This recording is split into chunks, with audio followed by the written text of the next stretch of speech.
oktoober. Täna alustasime sellise sammutamist nagu seda kolmiksamm. Ja samm siis ise on selline, et 2 löögi all me teeme 3 sammu, vaid meil on 1, 2, 3 ja 1, 2, 3, 1, 2, 3 ja 1, 2, 3. 1, 2, 3, 1, 2, 3 ja 1, 2, 3 ja oluline on, et meil ikkagi keha siis pausiks. Saame neid teha ka ette ja taha.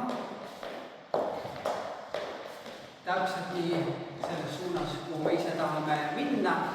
Ja kolmiksamm on väga mõnus samm siis põrandal ringi liikumiseks, et sellega saab päris palju ühest kohast teisi liikuda. Oma põhisammus asendasime siis vajumissammu kolmiksammuga.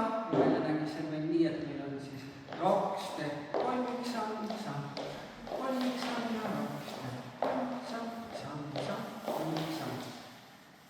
Ja siis ühtlasi tuletasime meelde kõik asjad, mida me oleme vajumissammuga teinud, et tegime neid siis kolmiksammuga, nii et näiteks meil on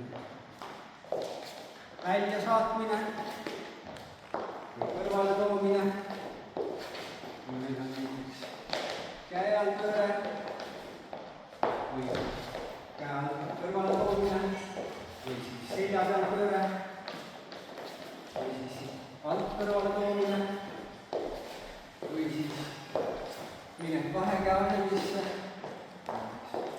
kohavahetus siit käe all pööre või siis olid meil pettesammud